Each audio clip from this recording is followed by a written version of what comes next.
Welcome to the Body First Healing Podcast. I'm Britt Piper, survivor turned somatic experiencing practitioner and author. If you feel stuck in old patterns, overwhelmed by your emotions, or disconnected from yourself, you're in the right place. Each week, I'll share practical somatic tools, personal stories, and conversations to support you in building a more regulated and embodied life. Because you can't talk your way through healing, you have to feel your way through. Together, we'll explore what it means to come back to yourself and create a life that feels safe enough to fully live in. I am so glad that you're here.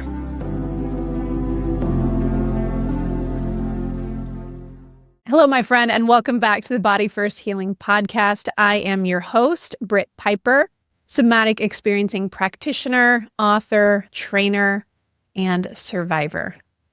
Oh man. I am looking forward to our conversation today, you guys, because most of these conversations feel personal because these are things that I have been through. They're things that I know that so many of you are going through. Today, I want to talk about the cost of being the strong one. So we all know that there is a particular kind of person that everyone kind of calls when something falls apart. Right? You know this person, maybe even you were this person or are this person, but this person knows how to take the next step before anyone else has even stopped panicking, right? Like they can solve the problem, they can hold the grief, they can keep the business moving or remember what everyone needs, and somehow they make the unbearable tasks appear very manageable. They're often described as resilient, as independent, maybe capable, or unbothered. And people will often admire how this person can carry it all, right? And they might even tell them, I don't know how you do it. And because those words sound like praise, it can take a long time to recognize the grief that they're actually holding inside of them. Because sometimes what people are really saying is, I've become accustomed to watching you survive without help. And what the strong one hears is, your value lives in how little you require from anyone else. Now, I know this woman. I know this person because I've been that woman for most of my life. I come from a line of women, if you've read my book, you know I talk about this, who knew how to endure. Women who did what needed to be done, often without being asked what it was costing them. Women who could hold families together, who learned to adapt to disappointment and learn to kind of make competence look really effortless. And I, of course, just want to state this isn't necessarily a bad thing. I inherited so much resilience from these women that I am deeply proud of. Their courage lives in me.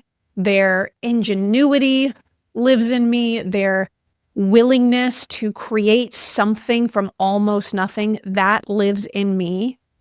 But my seasons of healing have required me to ask a much harder question. And that is, what parts of that strength were freely chosen, and which parts were developed because there was no safe alternative? Because there is a strength that comes from knowing you're supported, and then another kind that develops because you've learned that support may never arrive. One is going to sound like, I can do this, and then the other one is going to sound like, I have to do this because I can't trust anyone else to. And those two forms of strength can look identical from the outside while feeling entirely different inside of the body. So you can kind of think of one of those strengths as capacity and the other as survival. And for many of us, the cost of being the strong one is that no one notices when our strength has actually stopped being a resource and has actually become more like a prison. So today, I want to talk about how the strong one is made, how hyper-independence becomes more of an attachment strategy, how the body keeps functioning long after we've lost access to how we actually feel, and how to begin building a life in which our capability no longer excludes us from being cared for. Because yes, we are allowed to be strong, but we shouldn't have to be strong every minute of our lives, okay? And we shouldn't have to suffer beautifully in order to be loved. Okay, so first I want to talk about how the strong one is made. I'm going to keep referencing the strong one here, okay? So first, I don't think most people consciously decide to become the strong one, right? Like usually the role develops slowly. Maybe you grew up in a home where the adults were really overwhelmed, or maybe emotionally unavailable or unpredictable. Maybe there was financial strain, or perhaps they were consumed by their own survival. And in many of these scenarios, it's likely that no one explicitly asked you to take care of everyone, but you could feel when the room was unstable. And from that space, you learned how to become useful inside of that instability. That showed up in learning how to read the room, how to anticipate other people's moods, and how to solve your own problems and ask for very little. In sibling dynamics, that might have looked like you becoming the child who helped with younger siblings, or, maybe you were comforting a parent or mediating, becoming the mediator of conflict, and then likely disappearing into your own kind of inner world. So sometimes the strong one is created through obvious parentification, okay, where a child takes on responsibilities that belong to adults. But sometimes it is also much more subtle, right? It's likely that no one is asking you to become responsible for the emotional climate of the home. It's just that you simply realize that life goes more smoothly when you are. And when that adaptation is then praised, it becomes even harder to recognize. You might hear things like, "You're so mature, you've always been able to take care of yourself." And those statements may be affectionate and may even be true, but what a child can sometimes hear beneath those statements is, "Your lack of need makes you easier to love."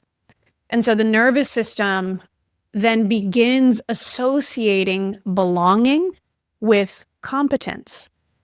From here, you learn that closeness is available when you're helpful, when you are successful or emotionally contained, or even taking care of someone else. And you learn that your needs might burden people or cause them to withdraw. And because children are entirely dependent upon attachment, they will adapt themselves in almost any way necessary to preserve that attachment. And now in adulthood, that adaptation can follow us as hyper-independence. Now, healthy independence allows you to rely on yourself while remaining capable of relying on others. Hyper-independence, on the other hand, is self-reliance organized around this deep expectation or assumption that depending on someone else will eventually become either dangerous or maybe disappointing or humiliating. So hyper-independence isn't just enjoying your own autonomy. That's oftentimes what people think about it. Instead, it's going to carry this internal rule that states, I am safest when I need the least. So it is the nervous system that decides that needing anyone creates too much risk. And so it suppresses our attachment needs and it invests more heavily in self-sufficiency, right? So the person may still deeply desire love and friendship and tenderness and being known, but when care begins moving toward them, another part of them becomes uncomfortable. And so then they might minimize what they need, right? They might accept help only after they're already in crisis, or they might choose people who need them more than they need themselves, because being indispensable is going to feel safer than being vulnerable. So ultimately, from the outside, hyper-independence looks like confidence. But internally, it may be an attachment system that has given up on the possibility of reliable care. Okay, so the strong one isn't always someone who doesn't need people. Sometimes they're the person who needed people so deeply and was disappointed so thoroughly that they decided never to need in that way again. Okay, so let's talk nervous system, okay? Because here's a bit of a juxtaposition to consider. You can be highly functional and deeply dysregulated at the same time. Think about it this way. We often imagine nervous system dysregulation as something dramatic, right? Like we picture a panic attack or maybe an emotional outburst or someone visibly falling apart. But sometimes the nervous system allows us to keep functioning by reducing our access to the very emotions that might interrupt our functioning. So people sometimes describe this as functional freeze. It's not like a formal diagnosis, but it is a useful description for a blended state of the nervous system in which someone remains outwardly productive from that mobilizing sympathetic flight response while feeling internally shut down, detached, maybe numb, or just absent from their own life. And that happens through that dorsal response. So think of it like going through the motions without emotion. When we're here, there can be enough of that sympathetic activation, okay, that the healthy stress hormones of adrenaline and cortisol to keep the body moving. And so outwardly, you're answering emails, you're attending meetings, you're taking care of the kids and making decisions and smiling, right, when someone asks how you are. But underneath that mobilization, there may also be that shutdown or dorsal response. And so your body is moving, but you don't feel fully alive inside of it. You are going through the motions. You're doing what needs to be done, but you can't maybe remember the last time that you felt deeply rested or connected and present, maybe playful, curious, or just moved by your own life. So some people call this being #unbothered. Okay. And again, often we praise people for that. But being unbothered isn't always peace. Sometimes it's what happens when the nervous system decides that feeling the full weight of what's happening internally would interfere with our survival. So the strong one may not look burned out. Okay. They might still be building and parenting and traveling and helping and producing and doing all of the things. Okay. But their capability conceals that depletion. So people see their output, right? And they assume that they must have the capacity for it. But capability and capacity aren't always the same thing. Human beings can perform capability far beyond their sustainable capacity for a period of time, right? Especially when identity and safety and income and belonging, they have become attached to that performance, right? So I've lived in seasons or through seasons where I could accomplish almost anything placed in front of me while feeling increasingly distant from myself. I could build programs, I could run launches, I could create websites, I could do my own bookkeeping and take care of my kids and manage the household and financial decisions and continue showing up publicly in this performance while some quieter part of me was still trying to just survive the day.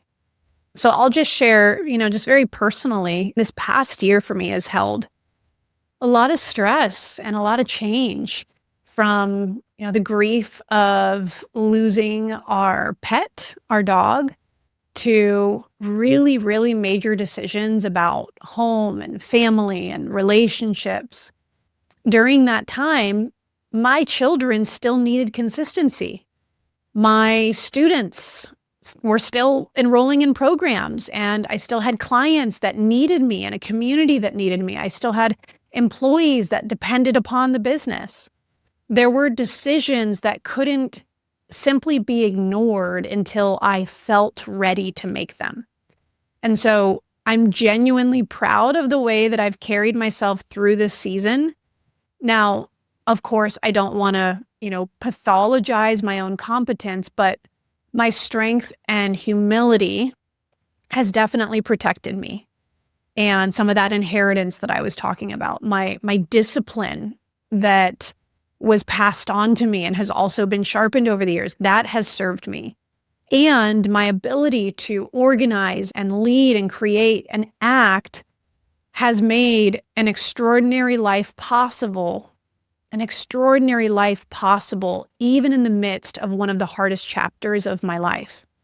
But I am also learning that capacity becomes dangerous when everyone, including yourself, begins treating it as consent. Okay? Just because you can carry something doesn't mean that you want to. It doesn't mean that it should belong to you. Just because you can keep moving doesn't mean that movement is evidence that you're okay. So healing requires more than, am I still functioning? We have to ask, what is it requiring from my body to continue functioning this way? That is the question. Okay, so let's transition here, my friends, because I want to talk about endurance. Okay, I feel like our culture has kind of a distorted relationship with endurance. We often define endurance as the ability to push beyond fatigue or override our discomfort and to continue long after the body has begun asking us to stop.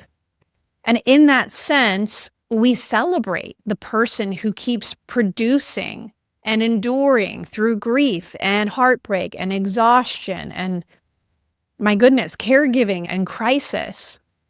But biologically, endurance doesn't mean permanent exertion. Real endurance depends upon the ability to mobilize and recover. So let's get into the science for just a minute here, okay? When the brain perceives a demand, the stress response of the body, which is the release of that adrenaline and cortisol to mobilize us, it organizes the body around meeting that demand, right? So the sympathetic nervous system increases into mobilization. Stress hormones make energy available. Our heart rate might rise, our blood flow and our attention are going to be redirected toward whatever appears most urgent, or the demand in this case. And so processes that are less essential for immediate survival may be temporarily deprioritized in the brain and the body. Okay, so that response in and of itself isn't inherently unhealthy. And it's one of the reasons that human beings can respond to emergencies and protect and defend and complete our projects and adapt to change and stress. So the problem isn't the activation or the mobilization. The problem is activation without sufficient recovery. Okay, the body is designed to move through cycles of effort and rest, mobilization and settling, exertion and repair. So even an endurance athlete, they don't become stronger through endless maximal output. Okay, their training is going to provide a stimulus or stress But recovery is where that adaptation actually occurs. And so without it, the same effort that once built capacity begins breaking the system down. Think about it this way, okay? Researchers use the term that we talk about a lot in the Body First Healing program, okay, called allostatic load. And they use this term to describe the cumulative strain or stress that develops when the stress response systems are activated repeatedly or chronically or remain active for too long. Okay, or you can kind of think of it like they're not returning to baseline. So this is what we often refer to as accumulated wear and tear. Now, in everyday language, this means that the body keeps paying for every emergency, okay, even the emergencies that we have normalized. So this can include the relationship in which you remained continuously vigilant. It can include the grief that we postponed because other people needed us, or the years of telling yourself, I just have to get through this week, when the week kept turning into just another season. Okay, the body can make stress chemistry available so that you can meet a demand, but that chemistry was never meant to become your personality.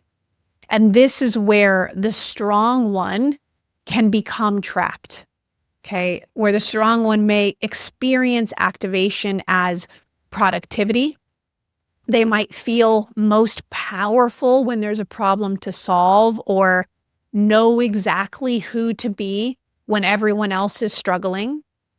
And then when the crisis ends, instead of relief, they feel restless. Okay, so now stillness is going to make them anxious. And rest, I felt this a lot, created guilt, right?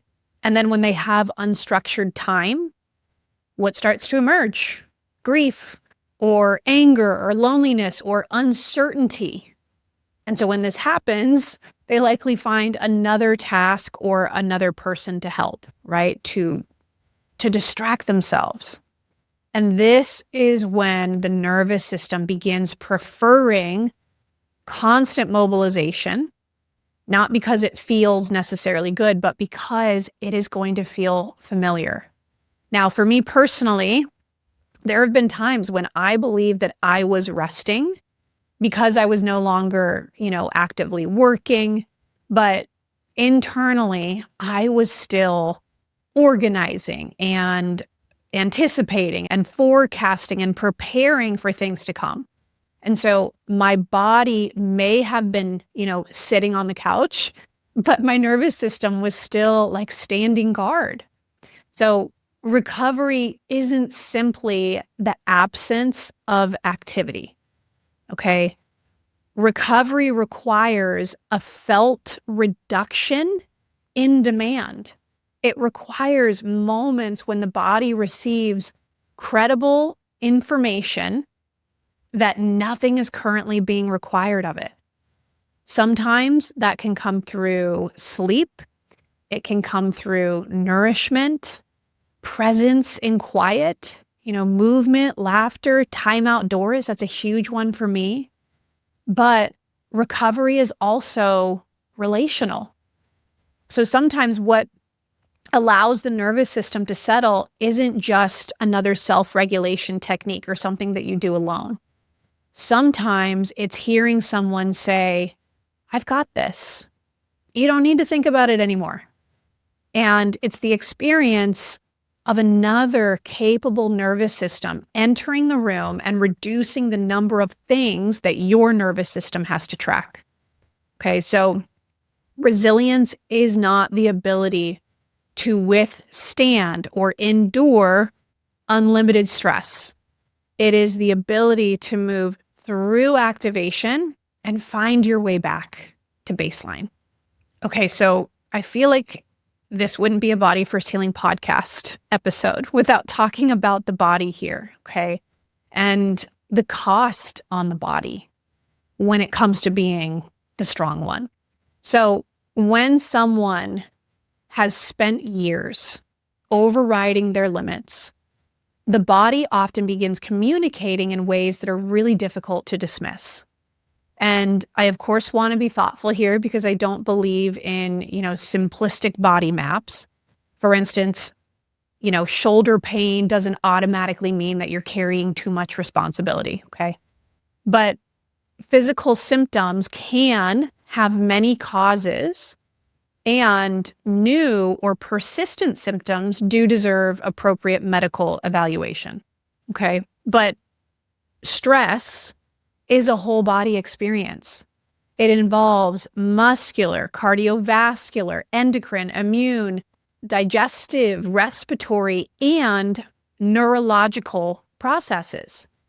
And there are patterns that many strong people recognize. Okay, so maybe that's the jaw that remains clenched during sleep. It could be the shoulders that never seem to fully rest, settle, or let go.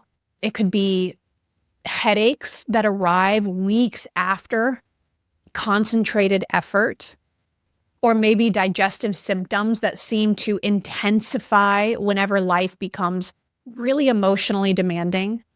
Now, globally in the body, it could be fatigue that never goes away, or, you could also experience in the body numbness, which again is part of that shutdown or dorsal response while we're in kind of that functional freeze state. Okay, so again, this is going to look like difficulty crying, difficulty identifying hunger or desire or anger, or even just that underlying fatigue. You could feel disconnected from pleasure, or just really strangely like unaffected by circumstances that should matter to you. Okay, and again, that's that hashtag unbothered feeling that's coming in. And then cognitively in the brain, how this can show up is your attention can become really fragmented, which means that even just small decisions can feel really overwhelming or even impossible. You might notice that you begin fantasizing about disappearing, and not necessarily because you want to leave your life, but because you want 1 hour in which no one can require anything from you, right? You're imagining disappearing to a beach or a mountain somewhere. This was me for a season, okay? So sometimes the body creates symptoms because the personality has made direct refusal feel unavailable. In other words, when the conscious self is unable to say, I can't keep doing this, the body may begin removing access to the energy required to continue. And this means that symptoms can carry information about the conditions on which we are living. Now, since you guys know I love analogies, I want to share one with you, okay? I often think of the body as, kind of presenting us with like an unpaid invoice. Like you may have postponed the cost through adrenaline and discipline and perfectionism and urgency, maybe dissociating or sheer willpower. But postponing something isn't the same thing as erasing something, right? Eventually, the body asks to be included in the life that it's been helping you to survive. Okay, now let's talk about the relational cost of this. Here's the tagline, okay? The strong one can become deeply admired and profoundly unknown. Like, just think about that for a second. People know what you can do. They know the problems that you can solve and the way that you can show up when everyone else needs reassurance. But they may not know when you've reached your limit, because maybe you've spent years making your limits invisible. Sometimes we become resentful that no one is helping us, while simultaneously rejecting or minimizing or controlling every attempt to help. And I say that without judgment, okay, because I understand it so deeply. We train people to believe that we have everything handled, and then we feel heartbroken when they believe us. And so that might sound like, oh, I'm fine, or it's easier if I just do it, right? But then there's kind of this quieter part of us that wonders why no one noticed when we were drowning. Now, I just want to say, okay, this doesn't mean that your lack of support is your fault. Okay, some people genuinely don't show up. Some relationships are painfully one-sided, and I'm sure we've all experienced that, right?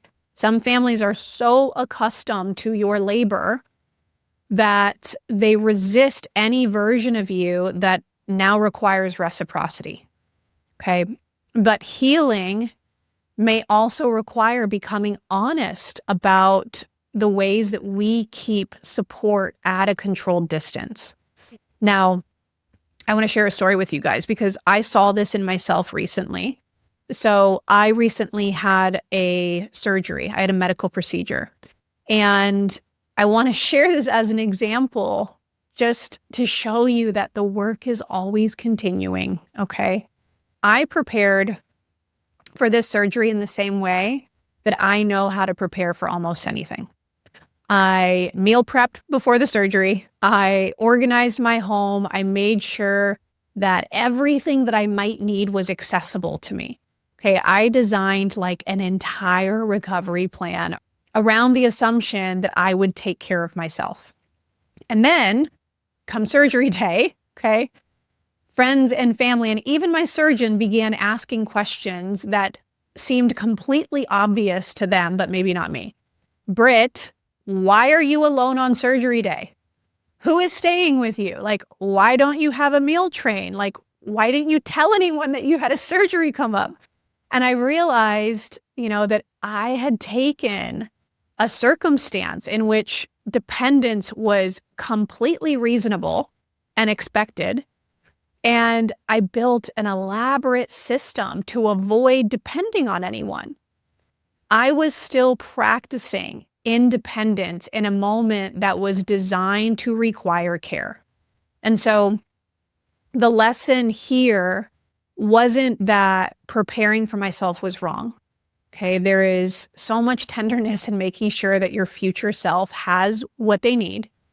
The lesson for me was how automatically I assumed that I'd be the person responsible for providing all of it. Like, it hadn't occurred to me to ask, like, who would want to take care of me? My mind directly went to, how do I make sure that I need as little as possible? And although that breaks my heart to say that, I know where that wound comes from. I know it's from abandonment and my birth story and my earliest years. And so it's a lesson that I am still learning, even as I teach nervous system work, right? I teach about attachment and co-regulation. I lead communities built around the truth that healing doesn't happen in isolation. And I'm still learning how to let care reach me before I've made myself so easy to care for that almost nothing is really required from the other person. Okay, that is the humility of this work. So if you're finding that it's hard to ask for support, it's hard to reach out, just know that you're not alone, okay? And understanding a pattern, for me, I can understand the pattern, but understanding the pattern isn't the same thing as no longer having it, okay?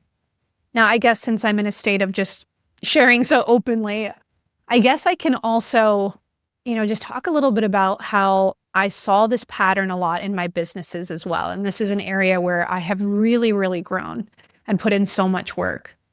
So, I've built beautiful things, right? Because I am passionate about the work that I do. And because I know, again, passed down to me, work ethic, independence, I know how to work. I know how to hold a vision. I know how to be an entrepreneur. I know how to communicate it, teach it, make it real. But early on in my business, there were seasons when the very businesses that I was creating reached a wall because I was too afraid to let other people truly help me carry those businesses. Sometimes I would delegate tasks, but I was still retaining the entire psychological burden of the task. For instance, I would hand someone the work, but I would continue tracking every detail and I would anticipate every problem and I would prepare to intervene and just kind of micromanage. And so technically I had the help, right? But physiologically, I was still carrying everything. Like I never fully gave it over. Now, there were also times when the vision expanded faster in my businesses than my willingness to relinquish control, right? The business didn't lack opportunity in these moments. It lacked a structure that allowed that opportunity and that growth to exist without consuming my nervous system. So in these seasons, I would unintentionally make myself the load-bearing wall, okay? And when one person becomes, the infrastructure beneath every part of a business, the business can only grow to the limit of that individual person's capacity, right? So for me, allowing people to help, which has happened over the past 7 years, has never been only about, just delegating the work. Because delegation for my nervous system touches into attachment and trust and the fear of abandonment. So, can I trust this person to follow through? Can I rely on them?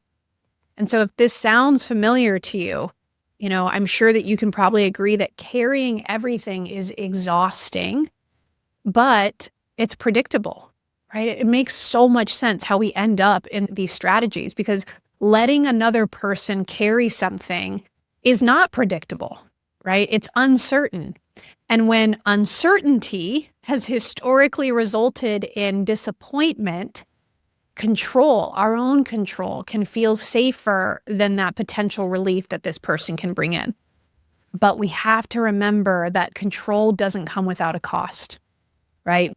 Okay, my friends, so I kind of saved the best for last here, okay? So let's talk relationships. And I'm going to start by saying this, okay?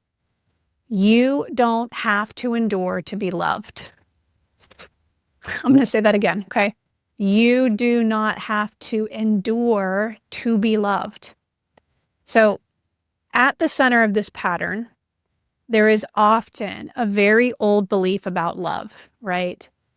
Many strong people have unconsciously learned that love is something they earn through endurance. And it's going to sound like, if I stay through enough pain, my loyalty might finally be recognized. If I continue giving without asking for much, I'll become impossible to leave. And so it's kind of this belief that can keep us in relationships long after the relationship has stopped being reciprocal. And it can make suffering feel romantic, and it can also make boundaries feel like betrayal. But your suffering does not make you more lovable, okay? Like, love isn't supposed to be awarded at the end of some endurance test. And being the person who can survive almost anything doesn't mean that you should keep building relationships that require survival. Okay, secure love will never require you to erase your limits and your boundaries. It's not going to punish you for having needs, and it's not going to make you audition for care by proving how useful or forgiving or undemanding you can be. Instead, healthy and secure love is going to create room for your full humanity. And what I often see in the Body First Healing program and in this work as a somatic practitioner is that one of the deepest griefs of healing is realizing how much of what we called strength was actually just an attempt to become too valuable to abandon, right? Because we thought that if everyone needed us, they'd stay. But being needed isn't the same thing as being known. Okay, so you might be wondering now, all right, Britt, what do we do to change this? Okay, so the answer is not to suddenly become dependent upon everyone around you, okay? Like receiving support still requires discernment here because, not everyone is emotionally safe or reliable. So instead, we want to aim for interdependence, which is the capacity to care for yourself without insisting that you have to always care for yourself alone. Okay. And we do this by starting to become honest about the load, right? How heavy this is. Like, take an inventory of what you're carrying, including the invisible labor beneath it. Okay, so the remembering, the anticipating, the planning, the emotional monitoring. And then ask yourself, what genuinely requires me? And what am I still carrying because releasing it makes me anxious? Now, the next practice is going to be to communicate your needs before your body reaches collapse. Okay. Many strong people wait until they're completely depleted or burnt out, and then they ask for support in that state of desperation. But by that point, the request feels so enormous. Okay, so instead, we want to start earlier. We want to start smaller. That can look like telling someone, like, I don't need you to solve this, but I need you to sit with me while I feel it. I'm having a hard day. Or, I know I look calm, but I'm actually feeling really overwhelmed right now.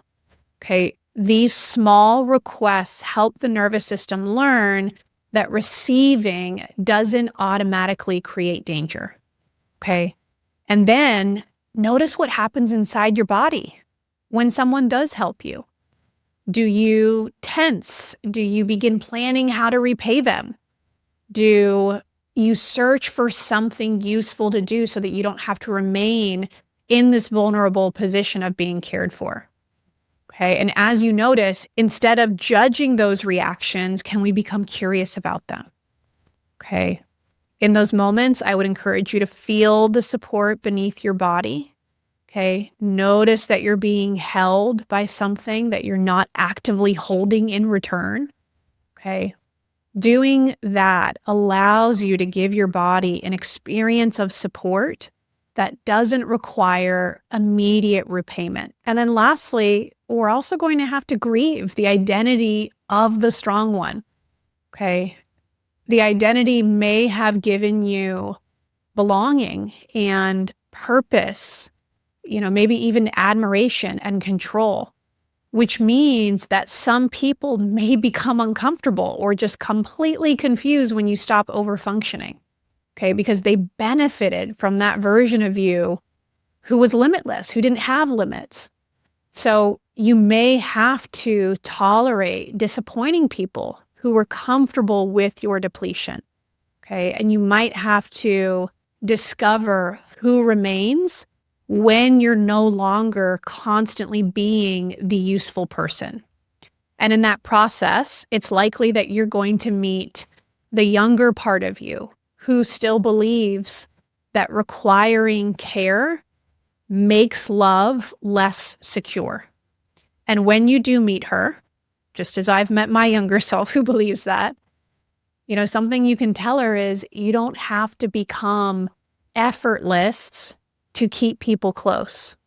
You're allowed to be held without first earning it or enduring it. Okay. So sometimes strength is the moment that you finally allow yourself to just lean back. So in closing, I want to leave you with a couple of questions. Okay. And these are questions that I myself have journaled, have reflected on deeply. And so I would encourage that when you can carve some time for yourself to really sit down with these, right? And to intentionally reflect on them. So the first question is, who gets to take care of you? Who gets to take care of you? Who in your life can carry something without requiring you to manage how they carry it? And who have you allowed to see you without your competence or your doing or your effort? Okay, there there may be people who would love to care for you, but they've only ever encountered the version of you who insists that they don't need it. Okay, so there may also be people who've shown you that they're unable to meet you there. Okay, and so healing is going to require the discernment to know the difference between the two. But ultimately, from today's episode, I just really hope that you find it possible to begin imagining, right? Creating this life in which care isn't something that you receive only after you have earned it. Okay, so maybe the next chapter of your healing isn't about, necessarily like becoming stronger. Maybe instead it's about becoming more reachable. And that is kind of the season that I am in, okay? Because the opposite of being the strong one isn't being weak. It is being human among other humans. And what I am learning is that maybe that's what strength was always supposed to feel like. All right, my friends, thank you so much for joining me on this week's episode of the Body First Healing Podcast. If you found it to be encouraging, supportive, inspiring, make sure to share. Make sure to tag me on social media, on Instagram at Heal with Britt. Send it to anyone who you feel like could benefit. If you're ready to take the deeper dive into this work, you can always join me in the 6-month Body First Healing program. And if you're ready to do this work as a practitioner to guide others, remember that you can join me in the Body First Healing Institute. You guys enjoy the rest of your week, and I will see you again here soon on the podcast. Thank you so much for tuning into the Body First Healing Podcast. If this episode resonated with you, I would be so grateful if you subscribed, left a review, or shared it with someone that you love. I'll see you back here next week, and until then, be gentle with yourself. You're doing the best you can with what you have, and that is more than enough.